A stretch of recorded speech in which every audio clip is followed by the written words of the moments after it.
Imagine करो एक इंसान जो दुनिया को शांति और अहिंसा का पाठ सिखा रहा है, उसकी अपनी जिंदगी कितनी बार खतरे में आई होगी एक ऐसे लीडर के ऊपर जिसने बिना हिंसा किए ब्रिटिश रूल के अगेंस्ट सबसे बड़ी लड़ाई जीती, जानलेवा हमले भी हुए। क्या आपको पता है गांधी जी पर कितने बार अटैक हुआ? आज की इस वीडियो में हम जानेंगे उन सभी अटैक्स के बारे में जो महात्मा गांधी के ऊपर हुए और उन सभी अटैक से महात्मा गांधी कैसे बचते गए। पहला अटैक हुआ पुणे में। ये एक बॉम्ब ब्लास्ट अटैक था जो गांधी जी पे हुआ। जब गांधी जी पुणे म्युनिसिपल कॉर्पोरेशन के एक इवेंट में शामिल होने जा रहे थे, एक जानलेवा ब्लास्ट के लिए पूरी सेटिंग हो चुकी थी।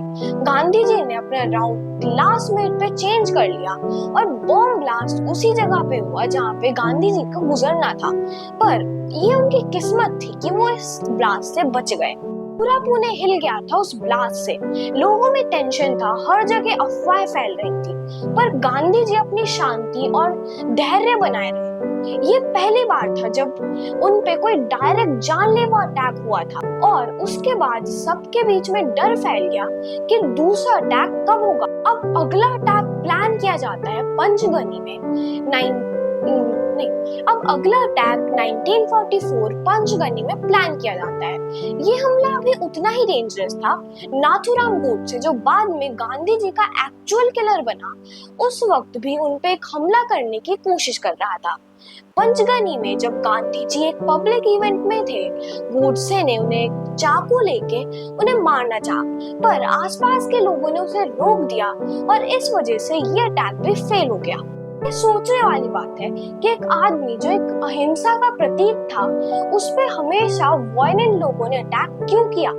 गांधी जी के कुछ थॉट्स थे, actions, specially Hindu Muslim unity के बारे में कुछ लोगों को ये पसंद नहीं आते थे। नाथूराम गोडसे भी उनमें से ही एक था जो गांधी जी के हिंदू मुस्लिम एकता के विचार से नफरत करता था।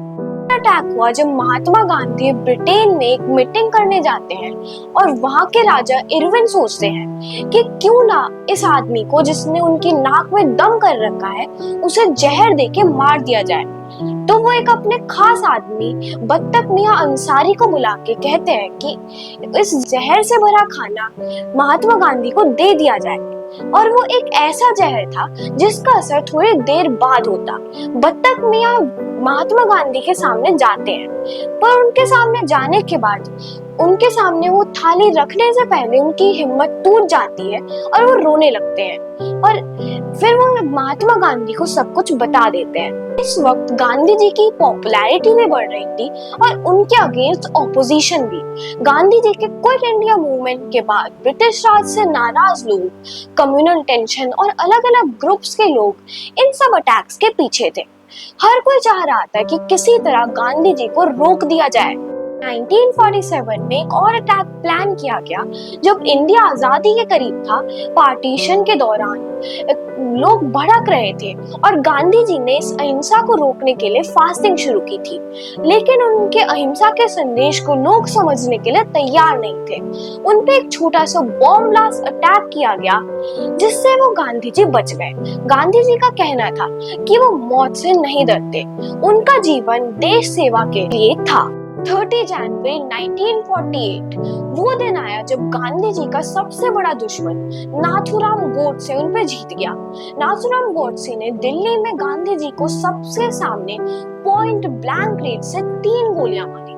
जब Gandhi ji daily evening prayer के लिए शामिल हो रहे थे, गोडसे ने उनके करीब आके अपनी पिस्तौल निकाली और उन पे 3 गोलियां दाग दी और उनके आखिरी शब्द थे, हे राम। गांधी जी की मौत के बाद पूरा इंडिया एक जगह आके रो रहा था। एक लीडर जो हमेशा शांति की बात करता रहा, वो हिंसा का शिकार हो गया। पर गांधी जी की सोच, उनकी आइडियोलॉजी उनके मरने के बाद और भी ज्यादा पावरफुल हो गई। तो ये थी कहानी उन अटैक्स की जो गांधी जी पे हुए। एक आदमी जो अपनी पूरी जिंदगी नॉन वायलेंस के लिए जीता रहा, उस पे बार बार वायलेंस हुआ, लेकिन गांधी जी ने कभी हिम्मत नहीं हारी। उन्होंने कभी भी अपने विचार नहीं बदले। उन्होंने हमेशा एक ही बात कही, अहिंसा परमो धर्मा। इसका मतलब है अहिंसा ही सबसे बड़ा धर्म है। वीडियो का मकसद था आपको एक इतिहास का एक ऐसा चैप्टर पढ़ाना जो आप कभी भूल नहीं सकते। अगर आपको ये वीडियो इंफॉर्मेटिव लगी तो लाइक, सब्सक्राइब एंड शेयर। मिलता हूँ आपको अगली वीडियो में, तब तक के लिए जय हिंद, जय भारत।